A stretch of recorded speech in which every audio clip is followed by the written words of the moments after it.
everyone, I hope you all are doing great. In this video, what I'm going to be talking about now is multiplication. Multiplication is a bit more complicated than addition and subtraction, so I'm going to have to explain a bit more. Hopefully it shouldn't be that hard, but anyways, let's get to the sketching scene. So, as you can see over here, as I drew over here, we have two plastic bags, each containing 3 candies in them. Now the way multiplication works is a bit like addition, except there's just one more process added to it.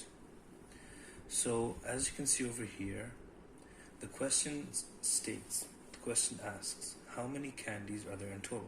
Now if you know any addition, you could obviously tell 3 plus 3 is 6.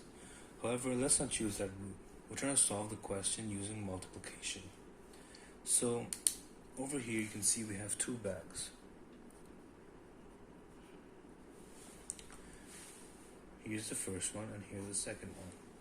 Now the way you multiply 2 numbers is by seeing how many times one of the number is occurring, how many times it's repeating itself. So just like in this example, you can see we have 3 candies in 2 bags. Now 3 candies is being repeated twice. 3, 3, 2 bags. So in equation, we write it like this: 3 multiplied by, this is the symbol for multiplication, 2. Now, instead of writing 3 plus 3 equals 6, we instead wrote 3 times 2, which obviously, as you can tell, is equal to 6. So 3 is occurring and repeating 2 times in this example. So how many candies are there in total? 6. Alright, now moving on to the next example. Over here you can see we have one father. This father has 3 children. The father gave each child $5 each.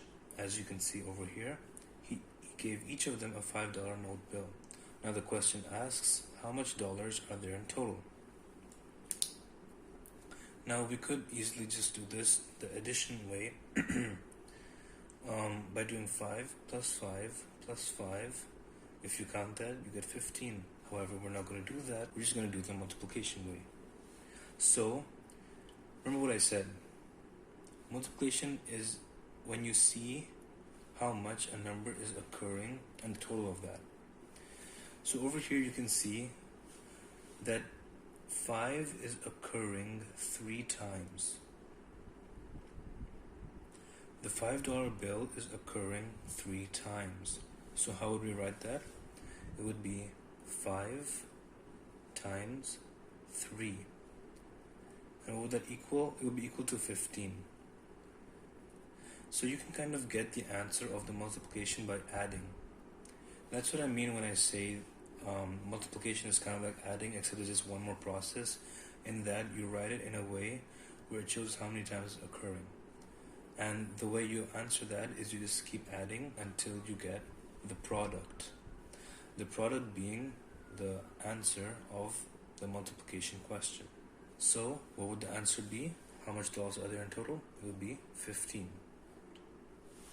So anyways, I hope we learned a thing or two over here. I tried my best to explain it. Obviously it's different from what we did before, and it might take time to get used to it. But anyways, I hope you guys learned, and I'll see you guys later. Bye.